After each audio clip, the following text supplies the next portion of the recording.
И покрај најавите дека судот донел времена мерка, состојбата во Камени Кукли кај селото Куклица засега останува непроменета. Луѓето кои со години го узурпираат локалитетот и понатаму се таму, а решението се уште не е пристигнато кај адвокатот на општина Кратово.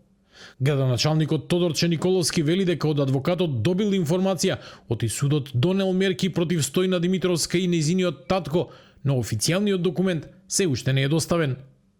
Лицето Стојна има забрана за посетување и присуство на локалитетот Куклица, меѓутоа донесена и уште една времена мерка, истото ова лице да се јавува кај определено службено лице во Основниот суд Кратово секој вторник во 10 од причина што тие не може да ја обезведат неа да ги завршат овие предмети што се отпочнати и претреси, значи чека да се создадат услови за соодветно водење на кривичната постапка.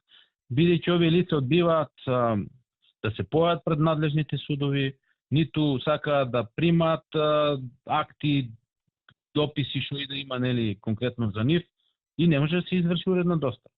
Случајот со локалитетот Камени Кукли ја разбранува јавноста како се појавија снимки на кои неовластени луѓе од посетителите бараат пари за влез на локалитетот, а им се закануваат и со кучиња. Од општина Кратово најавија дека луѓето кои го користат просторот ќе бидат отстранети.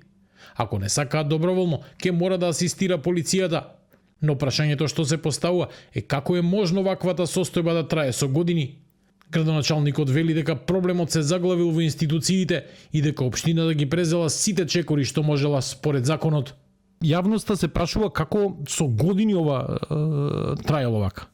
Мислам дека потенцирав и вчера. Потенциравте, меѓутоа години се во прашање градоначалник, не се ни денови ни месеци. Години каде кој затаил? Се во лавиринти во институциите, години.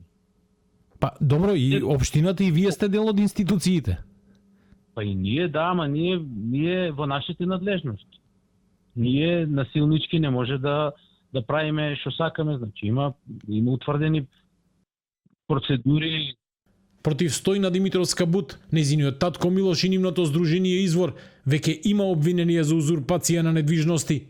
Општина Кратово пак доби и првостепена пресуда со која тие треба да го предадат локалитетот, но предметот се уште не е правосилен. Во меѓувреме, јавноста дозна и дека Стојна Димитровска Бут во минатото била кандидат за советничка на политичката партија Единствена Македонија.